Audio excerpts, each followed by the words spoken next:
Dun dun dun dun dun dun dun. Chapter 27. When it was morning, all the chief priests and elders of the people took counsel against Jesus to put him to death. They bound him, led him away, handed him over to Pilate, the governor. When Jesus the betrayer, seeing that Jesus had when Judas the betrayer had been seeing that Jesus had been condemned, deeply regretted what he had done, he returned the 30 pieces of silver to the chief priests and elders, saying, "I have sinned again. I have sinned in betraying innocent blood." He said, "What is it to us? Look to it yourself." Flinging the money into the temple, he departed off and hanged himself. The chief priests gathered the money, but said, "It is not lawful to deposit this in the temple treasury, for it is the price of blood." After consultation, they used it to buy a potter's field as a burial place for foreigners.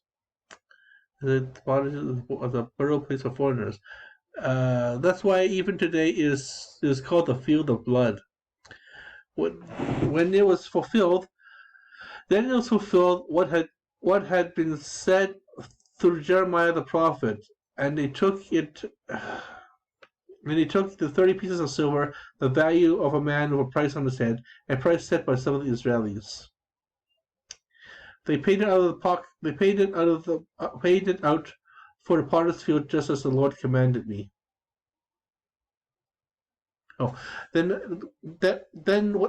was fulfilled what had been said through Jeremiah the prophet, and they took the 30 pieces of silver, the value of a man with a price on his head, a price set by some of the Israelites, and they paid it out for the potter's field, just as the Lord commanded me.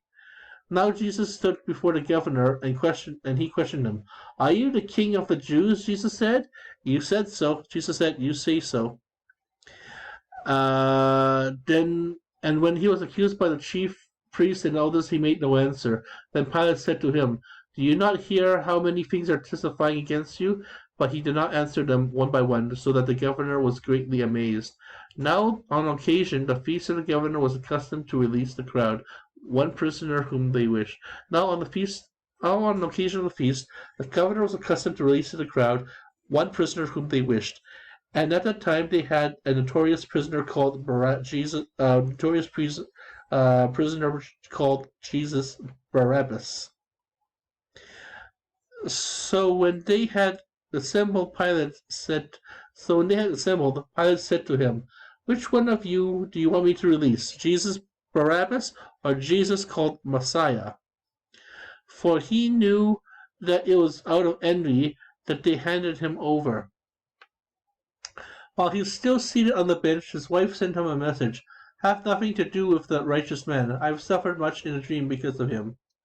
While he was still seated on the bench, his wife sent him a message. "Have nothing to do with that righteous man. I have suffered much in a dream today because of him." Then the chief priests and the elders persuaded the crowds to ask for Barabbas, but to destroy Jesus. The governor said to him in reply, "Which do you want me to release to you?" They answered, "Barabbas." Pilate said to him, "Then what shall I do with Jesus called Messiah?"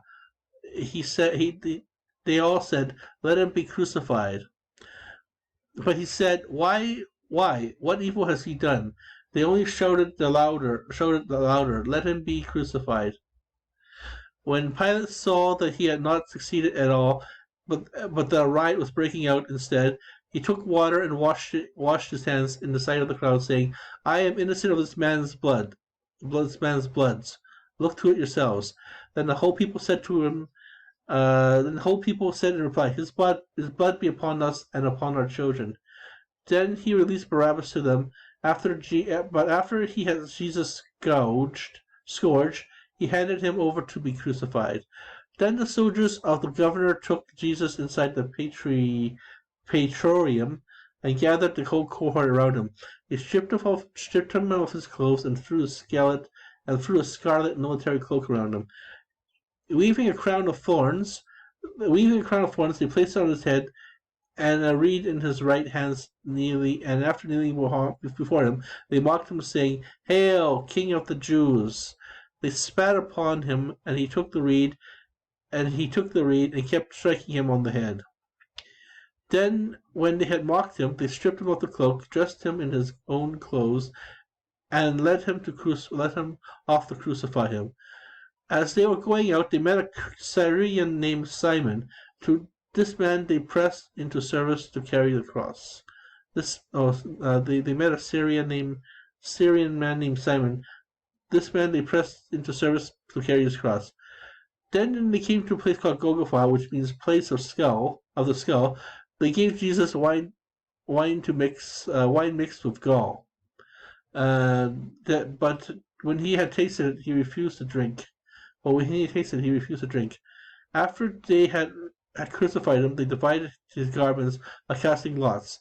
They sat down and kept watch of him over there. They placed over his head the written charge against them. This is Jesus, the King of the Jews. This is Jesus, King of the Jews. 2 revolutionaries were crucified in front of him, one on his right and one on his left.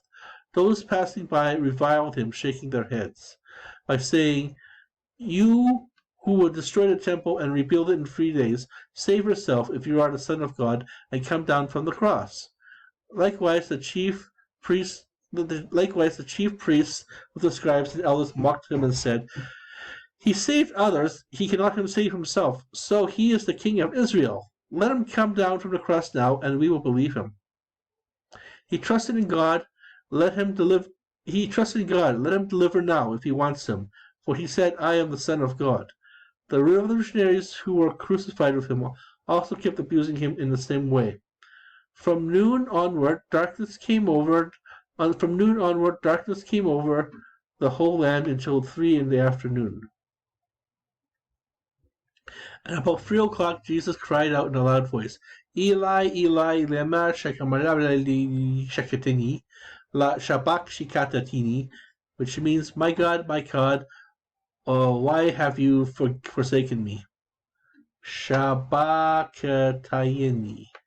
I don't know what that means. From the bystanders who heard it, said, "This one is calling for Elijah."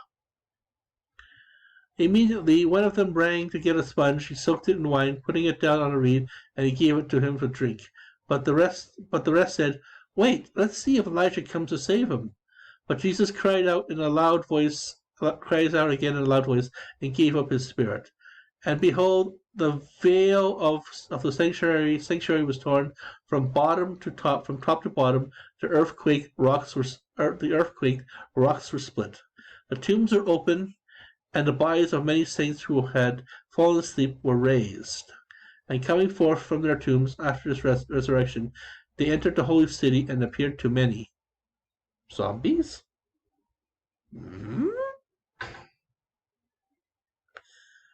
I don't remember reading about that in RCIA. And came forth many tombs after his resurrection. They entered the holy city and appeared to many. The centurion and the men who with them who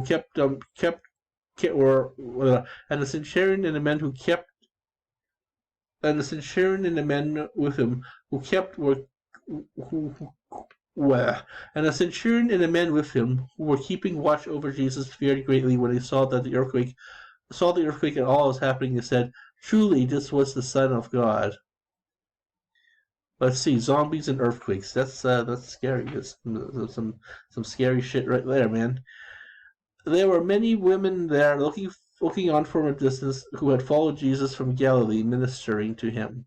Among them were Mary Magdalene, Mary the mother of James, Joseph, and the mother of Mary Magdalene, the mother of James and Joseph, and the mother of sons of Zebedee. When it was evening, there came a rich man from Arimathea named Joseph, who was himself a disciple of Jesus. He went over to Pilate and asked for the body of Jesus, and Jesus ordered it to be handed over. Taking the body, Jesus wrapped it in clean linen and laid it upon his new tomb that he had hewn in the rock. Then he rolled the huge stone across the entrance of the tomb and departed. But Mary Magdalene and the other Mary remained sitting there facing the tomb. The next day, on the following day of preparation, the chief priests and the Pharisees gathered before Pilate and said, "Sir, we remember that this impostor was still alive After 3 days, I will be. And said, Sir, remember that this apostle, while still alive, said, After 3 days I will be raised up. Give the orders then that the grave be secured until the third day, and let his disciples come and steal him, and say to the people, He has been raised from the dead. This is the last impostor. This last impostor will be worse than the first. Pilate said to him, The guard is yours. Go secure it as best as you can. And so they went and secured the tomb by fixing a seal to the stone and setting the guard. And setting the guard. And that, my friends, ends Jesus' career as the Messiah and healer, illuminated being. But we'll see in chapter 28 what happens. Thank you for watching our show. We're gonna be right back. Links you. Chapter 28.